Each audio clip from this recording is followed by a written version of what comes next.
I recently stumbled across this dated thrift store blanket box, and let me tell you, it's more than just a place to store sweaters and/or linens. It's a little piece of Canadian history. I'm also sharing how to remove a blanket box lock, a free wood conditioner I used for staining, how to remove and update an old wood base, and a simple free tip to reactivate the scent of an old cedar chest. Hi, I'm Denise from Salvaged Inspirations. Welcome back to my furniture painting DIY channel. Let's get started. Here's the blanket box I found selling at my local Mission Thrift store. It had been sitting on the floor for about a good 2.5 weeks since I saw it priced at $100. And once it went on sale for 50% off, I made sure to scoop it up. When I brought it home and gave it a once-over, I learned it's more than just a place to tuck away wools and linens. It's a little piece of Canadian history.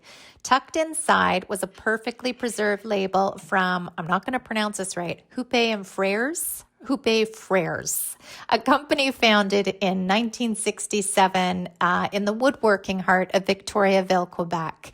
They are still around today, selling high-end modern pieces. This blanket box, however, is back from the 1970s. And what an interesting design. The cedar box interior was in great shape. It just needed a cleaning, and I did notice that it had lost its cedar smell, but I'll make sure to give you a quick tip on that later in the video. The outside, however, the exterior finish had seen better days, but overall, this piece was in great shape. I started giving this blanket box a good cleaning using a shop vac. There was cobwebs on the bottom, it was dusty on the inside, so I just made sure to use the shop vac and pick up any of that dust and dirt I could before I brought out my TSP substitute. I flipped it over to make sure I vacuumed everything off the bottom, but this sucker's heavy. It has some weight to it. I tell you, furniture makeovers, it's exercise. While I put in all that effort to flip it over and clean the bottom, I thought this was a great time to remove the base.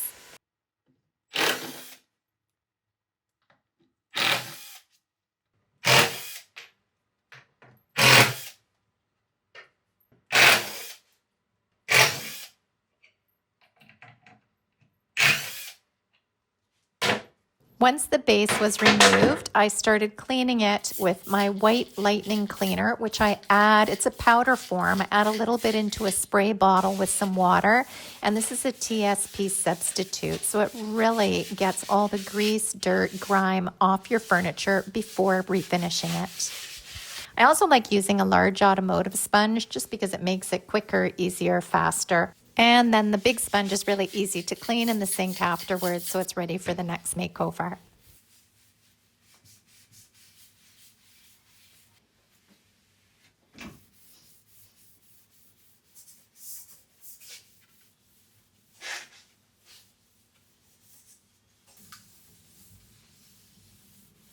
Once I had the entire box nice and clean, I went ahead and removed the lock mechanism.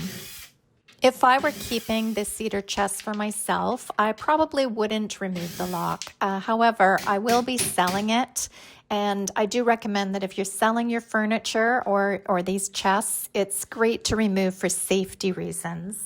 Back in the 90s, there were, I believe, one company or two companies, I'm not sure, who sold chests, and the latch automatically locked when the lid was closed, and they could not be opened from the inside.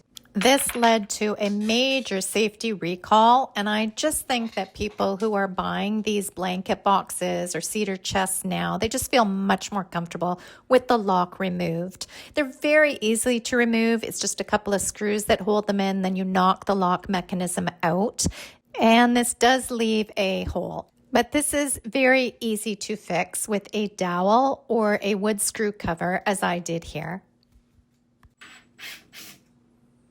After I had the lock removed and had filled the hole, was waiting for everything to dry, I removed the hinge, which kept the box lid up when it was opened. And I also decided to remove the whole lid to make everything easier to sand and to paint.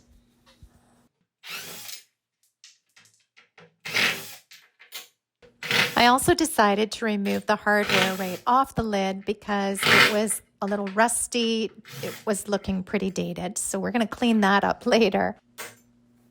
I brought the lid or the top of this blanket box into my sanding room and gave it a really good sanding, scuff sanding on the top just to smooth out this old finish, and I sanded the sides by hand.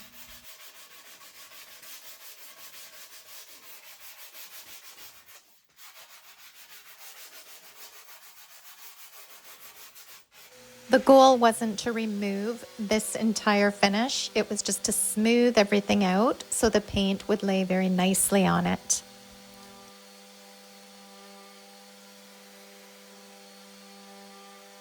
The body of this chest also got a really good scuff sanding. I used my 220 sanding pad to get into all the nooks and crannies of the design on the front of this box.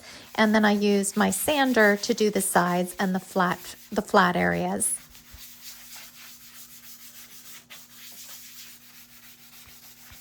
I put the cedar chest on some wheels so I could wheel it back and forth from my painting room to my sanding room.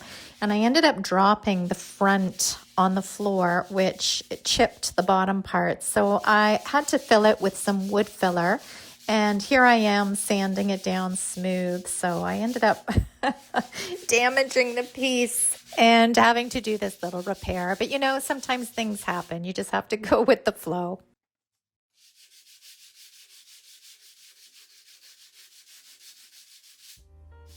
Now that all the prep was out of the way, it was time to choose a beautiful color for this piece. And I ended up using a silk all-in-one mineral paint called Cactus.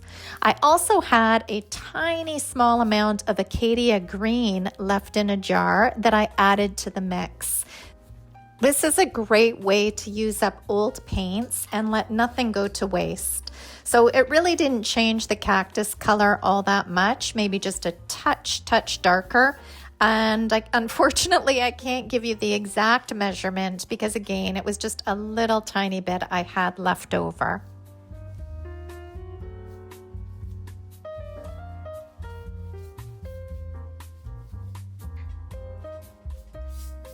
This paint requires no primer and it requires no top coat.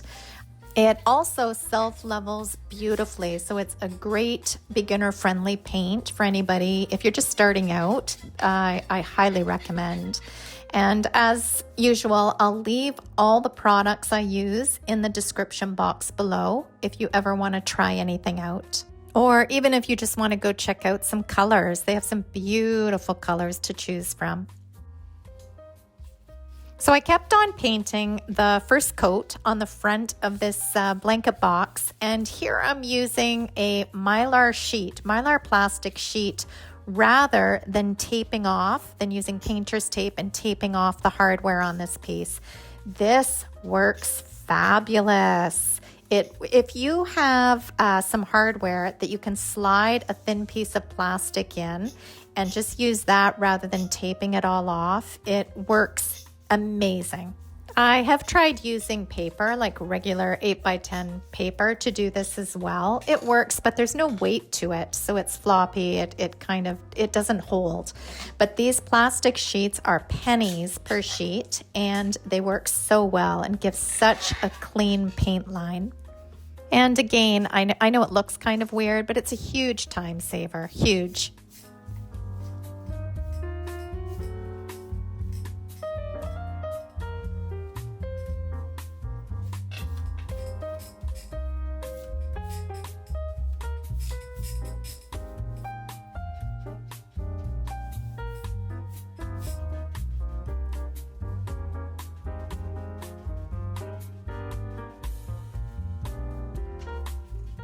So I worked my way around the entire box, giving this piece a nice first coat.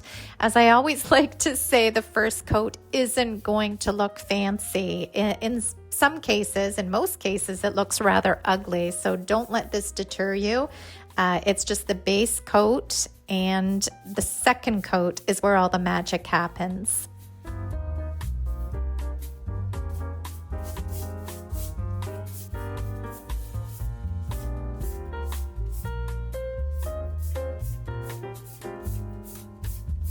I let the first coat dry overnight, and I came down the following morning and gave this piece a very, very light sanding. As I mentioned, this silk all-in-one paint self-levels very nicely, so a sanding between coats is not necessary. But if you're in the habit of giving a sanding between coats, that certainly does no harm either. It will just help knock down any unevenness, any little dust particles, and ensure a super smooth finish.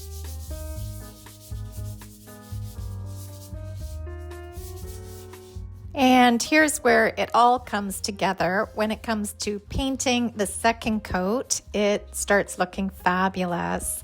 And I went ahead and used the plastic mylar sheet rather than tape everything off with painter's tape again, just because it works so well.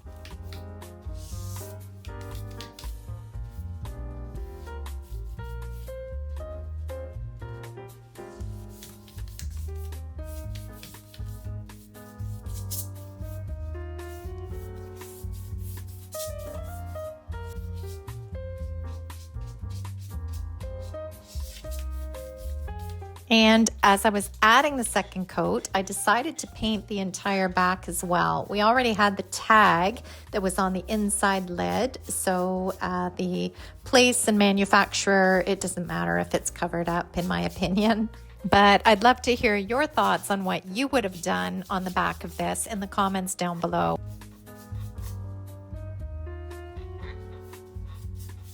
While waiting for the second coat of paint to dry, I stained the base of this piece.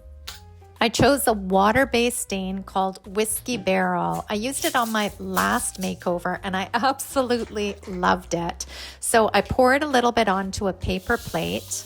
Then using my spray mister, I sprayed some water onto the wood and onto my inexpensive chip brush. And this is a free wood conditioner prior to staining.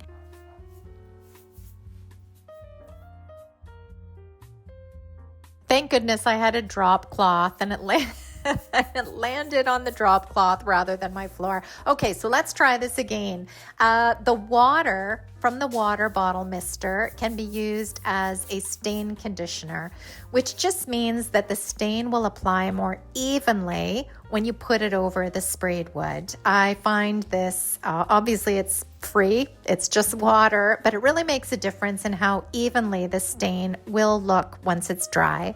So I apply the stain over my misted wood, and I just use the cheap, inexpensive chip brush to do so. It's just like painting it on. And then using a lint-free cloth, I wipe back the excess. Staining raw wood with a water-based stain is just as easy as painting. So if you can paint, you can definitely stain. I remember when I first started doing furniture makeovers, I found stain very, very intimidating. Now it's one of the most fun, easy things you can do, and having the grain of the wood peek through your finish is just beautiful. It adds a lot of dimension, and again, it's so easy to do. So I really encourage you to give it a try.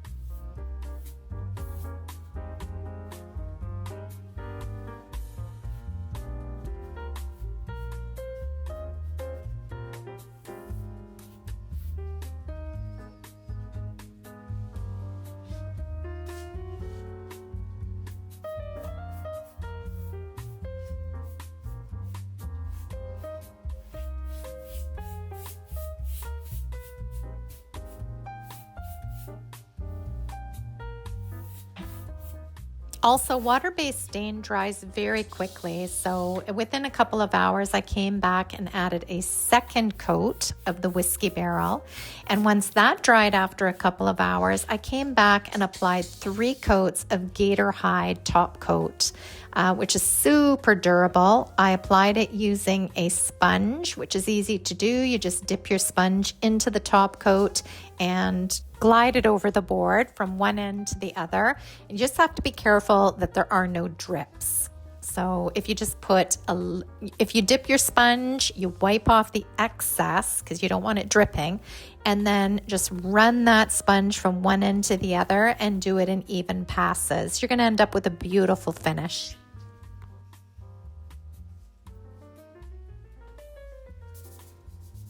And here's a quick tip for your cedar box.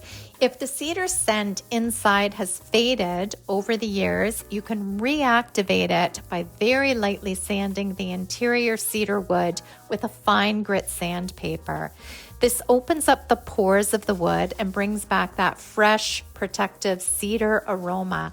And this is super simple to do and costs pennies. So you take a high grit sandpaper or sanding sponge. In this case, I used a 220 grit sanding sponge, and I gave all the interior wood a light sanding.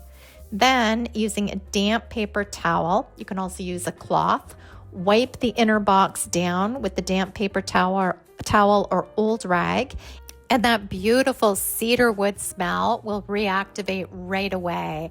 I wish you guys could smell this and not just see this. I'm sure this fresh cedar scent wood would put a big smile on your face. For the finishing details, I reattached the beautiful whiskey barrel stained wood base. And I have to say, I love this whiskey barrel stain paired with the cactus paint. This blanket box looks so much more updated now.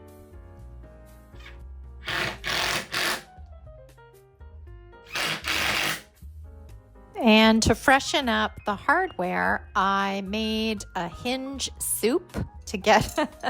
I didn't actually take any video of it on the stove, but I added some water, a little bit of cleaning vinegar.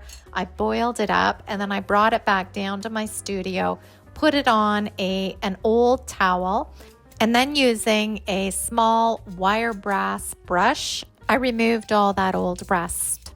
And this is a great example that new hardware does not need to be purchased to make it look new again. If you take 5-10 minutes just to clean up the old hardware, it makes a huge difference. Once everything was cleaned and dry, I reattached the top to this blanket box. And just as a reminder, here's the before.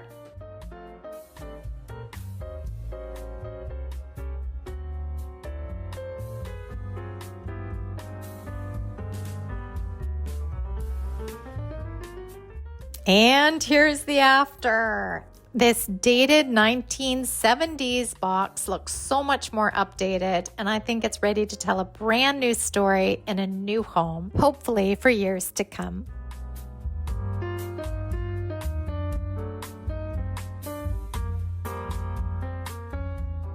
I hope you enjoyed this dated thrifted blanket box makeover as much as I enjoyed working on it. I'd love to hear your comments down below. Also, if you enjoyed this video, feel free to like and subscribe here on YouTube. And you can also find me over at salvagedinspirations.com, where I have over 600 furniture painting tutorials teaching you how to make your furniture beautiful.